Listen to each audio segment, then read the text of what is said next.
Hello everyone, welcome back to our channel Study Point. जैसा कि आप सब जानते हैं, हम सब HP TET non medical physics के लिए प्रिपेयर कर रहे हैं। तो आज का हमारा टॉपिक रहने वाला है साउंड। साउंड से क्वेश्चन बन जाते हैं एचपी टेट में। तो लेट्स स्टार्ट। साउंड इज़, अब साउंड होता क्या है, अगर सिंपल देखा जाए तो सिंपल लैंग्वेज में लिखा है यहाँ, sound is produced due to the vibration of object. जब भी कोई हमारे ऑब्जेक्ट्स हैं उसमें वाइब्रेशन होती है तो साउंड प्रोड्यूस्ड होता है। जैसे हम आसपास देख लें, जैसे कोई हमारे पास म्यूज़िकल इंस्ट्रूमेंट है उसमें भी वाइब्रेशन से साउंड प्रोड्यूस होगा।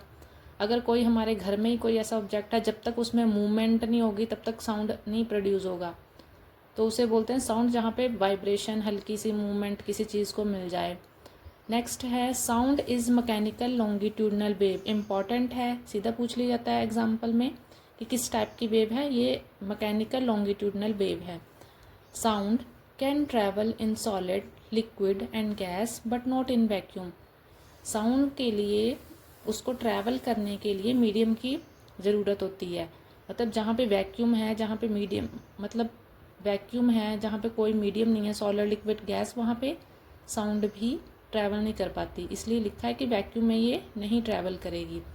आगे है speed of sound. Speed of sound दिया गया आपको सॉलिड में, एग्जांपल ले लेते हैं स्टील में सबसे ज़्यादा होती है एज़ कम्पेयर टू वाटर, या हमें लिखते हैं मीडियम लिक्विड।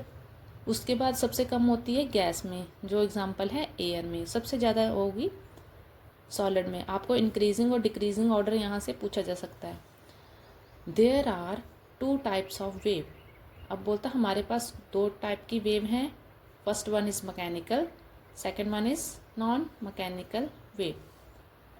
तो सबसे पहले हम मैकेनिकल वेव के बारे में पढ़ेंगे।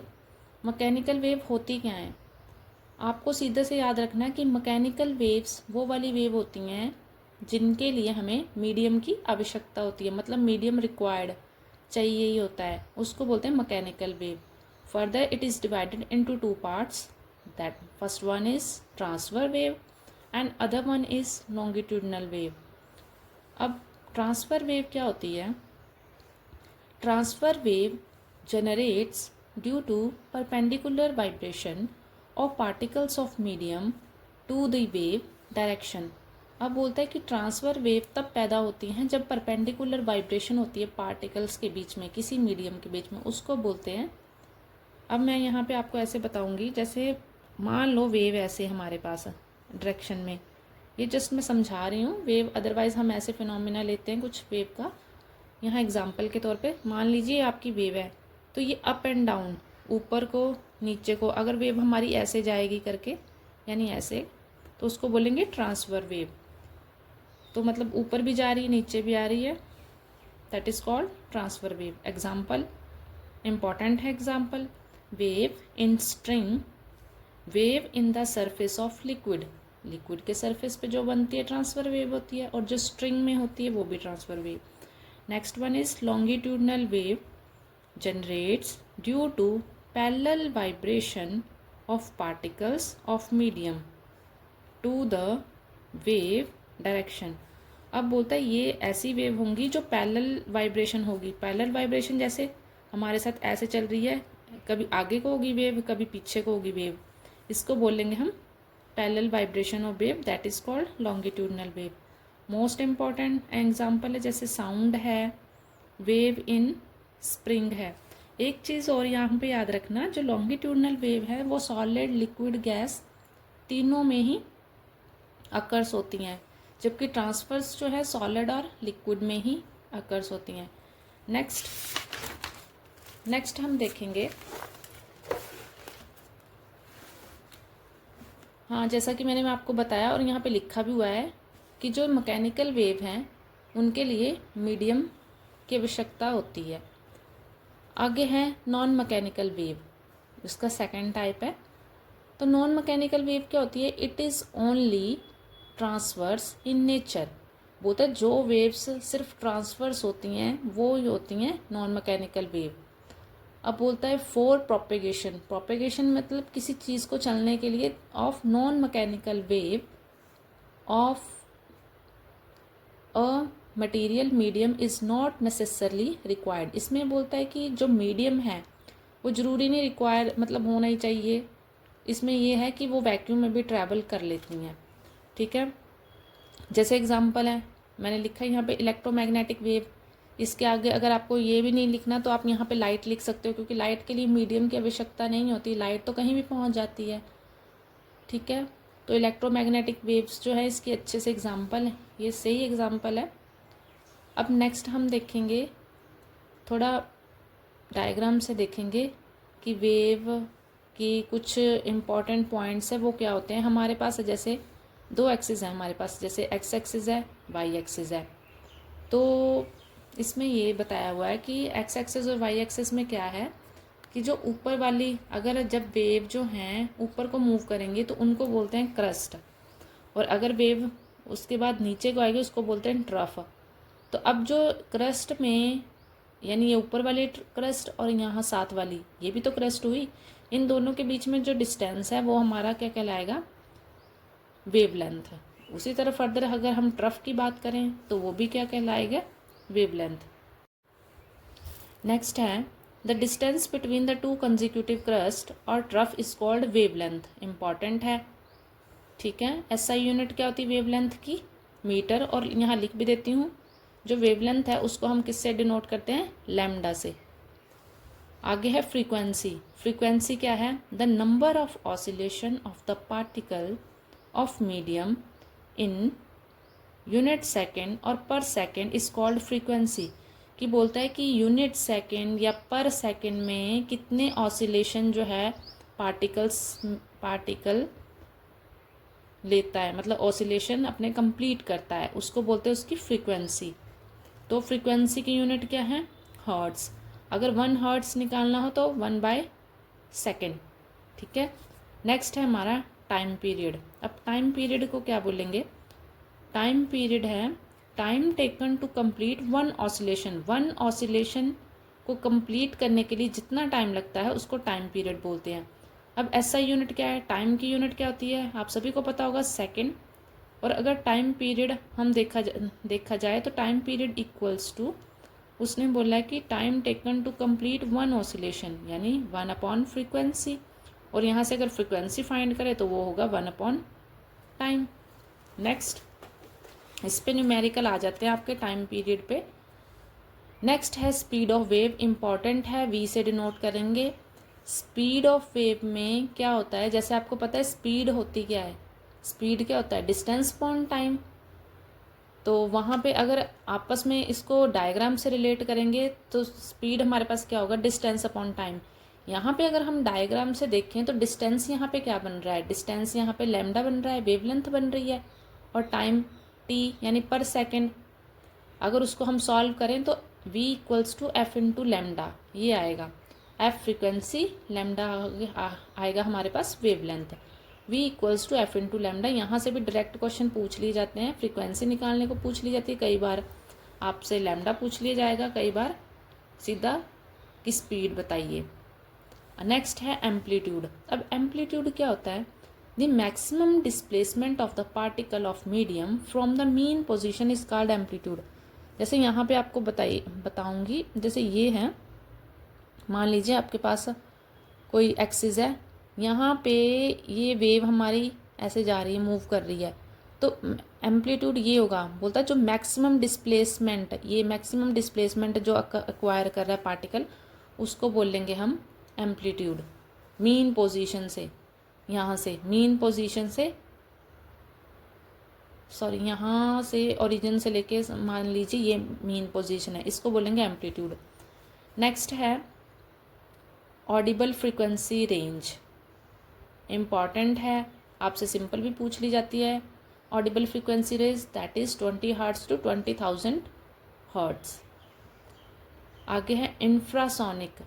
इंफ्रासोनिक क्या होगी, जो लेस देन होगी 20 हर्ट्ज से, और इसके एग्जाम्पल क्या हैं इंफ्रासोनिक की, एलिफेंट्स हो गए, राइनोज हो गए, वेल्स हो गई, एक्सेट्रा।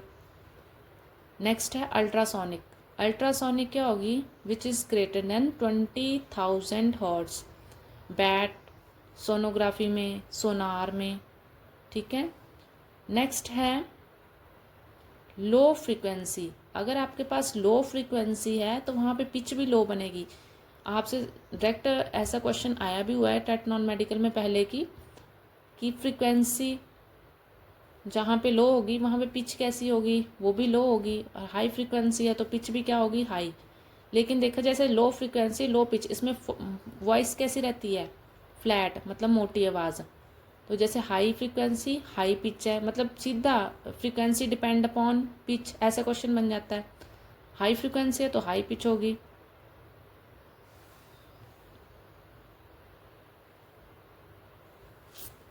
नेक्स्ट है जैसे इसकी श्रिल वॉइस आती है, श्रिल वॉइस मतलब पतली वॉइस, ठीक है। नेक्स्ट हम करेंगे लाउडनेस ऑफ साउंड।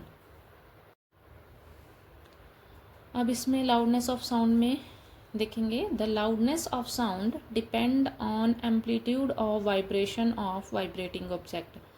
मतलब साउंड की लाउडनेस उसके एम्पलीट्यूड पे निर्भर करती है। एम्पलीट्यूड मैंने आपको ऊपर ही बताया कि जितना ज़्यादा मतलब एम्पलीट्यूड होगा लाउडनेस भी उतनी ज़्यादा होगी, और इसको मेज़र किया जाता है डेसिबल में। इम्पॉर्टेंट है, डीबी इसका सिंबल है।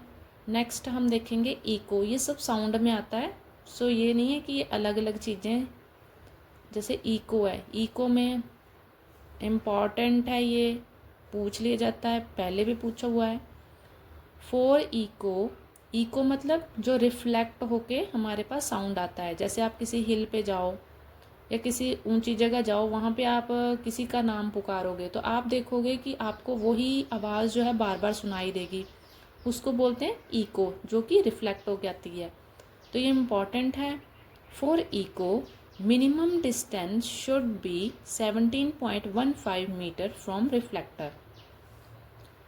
Next is sonar. Sonar important है, आपको पता भी होगा इसकी फुल फॉर्म भी कभी कभार आ जाती है, sound navigation and ranging.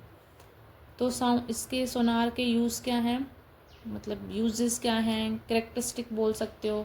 Examples जो हैं पूछ ली जाती हैं। टू फाइंड सी डेप्थ, समुद्र की गहराई नापने के लिए।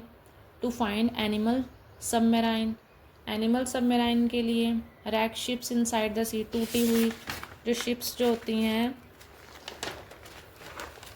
वहाँ पे अगर समुंदर में उनको कोई टूट गई होती हैं, उनके जो हैं पार्ट्स वगैरह ढूंढने के लिए।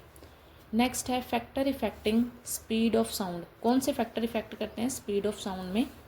तो फैक्टर पहला पॉइंट है, there is no effect of frequency and pressure, कि फ्रीक्वेंसी और प्रेशर का कोई भी इफेक्ट नहीं पड़ता स्पीड ऑफ साउंड पे। आगे है, with increase the temperature and humidity the sound speed of sound is increase. अगर हम टेम्परेचर बढ़ाएंगे और अगर ह्यूमिडिटी बढ़ेगी वहाँ पे भी स्पीड ऑफ साउंड इंक्रीज होगी। Density increase, speed of sound increase. ये तीनों इम्पॉर्टेंट फैक्टर हैं, ये पेपर में पूछे गए हैं। नेक्स्ट इज इलेक्ट्रोमैग्नेटिक वेव्स, जिसको हम ईएम वेव बोलते हैं, नॉन मैकेनिकल वेव भी हैं। और याद रखना है इन पे कोई चार्ज भी नहीं होता, नो चार्ज। यहाँ पे लिख देती हूँ, इलेक्ट्रोमैग्नेटिक वेव पे नो चार्ज। ईएम वेव यानी electromagnetic wave travelled with the speed of 3 × 10⁸ metre पर second in vacuum. Speed of light है, इतनी स्पीड ऑफ लाइट होगी, इलेक्ट्रोमैग्नेटिक वेव भी उसी स्पीड से ट्रैवल करती हैं। अब जैसे कुछ इलेक्ट्रोमैग्नेटिक वेव्स यहाँ पे लिखी हुई हैं, radio wave, microwave, infrared, visible light.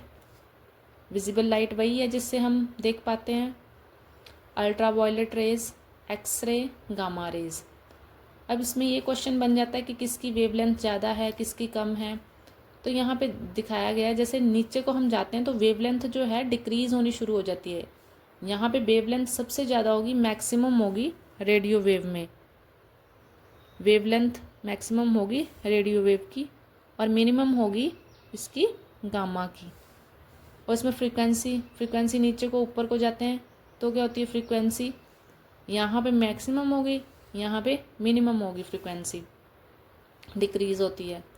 Next है विजिबल लाइट की अगर बात करें तो अगर उसको प्रिज्म से हम क्या करें, पास करें तो वहाँ पे जब कोई एक लाइट मतलब प्रिज्म में जाके स्प्लिट होती है, टूटती है बाकी कलरों में, उसको बोलते हैं डिस्पर्शन ऑफ लाइट। उस फिनोमिना को बोलते हैं डिस्पर्शन ऑफ लाइट। तो उसके बाद ये जो कलर हमारे पास मिलते हैं, जैसे विबग्योर है, violet, indigo, blue, green, yellow, orange, red. तो इसमें लीस्ट डेविएट कौन सा होता है? रेड। और मोस्ट डेविएटेड कौन सा आता है? वॉयलेट। आपको पता ही है लीस्ट डेविएटेड होता है रंग जो है लीस्ट डेविएटेड वो रेड होता है। इसलिए हमारे पास जो डेंजर सिग्नल हैं वो भी रेड के बनाए जाते हैं, ताकि वो फैलते तो हैं नहीं, इसलिए वो अच्छे से दिख जाते हैं। अब कुछ इम्पॉर्टेंट टर्म्स हैं। एक्सरे डिस्कवरी किसने की थी? एक्सरे की डिस्कवरी WC रोइंजन। और विजिबल लाइट, इसको एक्सप्लेन किया था न्यूटन ने। और विजिबल लाइट होती क्या है? It is the mixture of 7 colour. आगे हैं गामा रे। गामा रे जो है पॉल विलार्ड ने, अगर ऑप्शन में नहीं हुआ था हेनरी बैकवेल, मतलब दोनों थे, दोनों ने डिस्कवरी की है इसकी। नेक्स्ट है हम पढ़ेंगे use of EM wave. EM wave के यूज़ क्या है? सबसे पहले रेडियो वेव, नाम से ही क्लियर है। रेडियो FM जो हमारे घरों में यूज़ करते हैं, TV, DTH, सैटेलाइट में, रडार में, ठीक है, इसमें यूज़ होता है। Next one is microwave. Microwave wifi, wifi आपको पता होगा, wireless fidelity, Bluetooth, mobile, oven, radar. उसके बाद इंफ्रारेड वेव। इंफ्रारेड वेव कौन सी वेव होती हैं? Every hot object emits infrared wave. हमारे जैसे टीवी के रिमोट हो गए, थर्मल इमेजिंग में, नाइट विज़न कैमरा में इंफ्रारेड वेव यूज़ होती हैं। विजिबल लाइट, विजिबल लाइट जहाँ हमें दिखाई देता है, मैंने पहले भी बोला, फोटोसिंथेसिस के लिए इम्पॉर्टेंट है। लाइफाई, लेज़र लाइट, लेज़र की full form light amplification by stimulated emission of radiation. Next is UV रे, हार्मफुल होती है ह्यूमन स्किन के लिए, लेकिन ये ऑब्जर्व कर ली जाती हैं, ऑब्जॉर्ब कर ली जाती हैं ओजोन लेयर के द्वारा, और हम उससे मतलब वो काफ़ी बचाव करती हैं। Next is x ray. एक्सरे जो है रेडियोग्राफी, रेडियोग्राफी यानी बोन इमेजेस, आपको कोई चोट वगैरह या फिर बोन की दिक्कत हो, हड्डियों में दिक्कत हो, तो आप एक्सरे करवाते हो। CAT, CAT, CT scan. CAT क्या होता है? Full form computerised automated tomography to find crack inside the stone. मतलब कोई भी, मतलब पुराने पुराने बहुत पत्थर होते हैं, उनमें कोई क्रैक होती है, उसको फाइंड करने के लिए। To study molecular structure, molecular structure को स्टडी करने के लिए। नेक्स्ट है gamma ray. Gamma ray radiotherapy, treatment of cancer, आपको पता है उसके लिए कोबाल्ट 60 जो है उसका यूज़ करते हैं। इसके अलावा कुछ इम्पॉर्टेंट पॉइंट्स हैं जो हम डिस्कस करेंगे कि मिनिमम ऑडिबल लाउडनेस क्या है। कि मिनिमम ऑडिबल लाउडनेस क्या होती है? वो होगी 0 डेसिबल, ठीक है। मैक्सिमम टॉलरेबल, जिसको टॉलरेट कर सकते हैं, 140 डेसिबल। और नॉर्मल कन्वर्सेशन जिसमें हम बात करते हैं 50 to 60 डेसिबल रहता है ये। नेक्स्ट है eco, work on law of reflection of sound. Eco जो है वो लॉ ऑफ रिफ्लेक्शन मतलब परिवर्तन का नियम, रिफ्लेक्शन मतलब परावर्तन जिसे बोलते हैं, उसके नियम पे काम करती है। Persistence of sound, persistence of sound 1/10 second. Persistence of eye vision 1/16 second. यहाँ परसिस्टेंट का मतलब क्या है? परसिस्टेंट का मतलब है जैसे आपके पास, आपने पढ़ा भी होगा एक्सपेरिमेंट में, आपको एक न्यूटन डिस्क दे दी गई या कलर डिस्क, तो वो आपने क्या किया, एकदम से उस डिस्क को क्या किया, घुमाया, तो आपको ऐसा लगेगा कि सारे कलर जो हैं जब एक साथ घूमने शुरू हो जाएंगे तो आपको एक टाइम आएगा कि वो वाइट अपीयर होगी, उसमें कोई कलर नहीं आप पहचान पाओगे। तो उसमें क्या होता है, उसको बोलते हैं परसिस्टेंट ऑफ आई विजन, तो वो होता है हमारा 1/16 सेकेंड। इन गिवन 4 स्टार्स, अगर बोलता है आपको 4 स्टार्स दिए हों, 4 तारे हों, जैसे रेड है, ग्रीन है, ब्लू है एंड येलो है। Blue one will be most hot, जो ब्लू होता है मोस्ट हॉट होता है।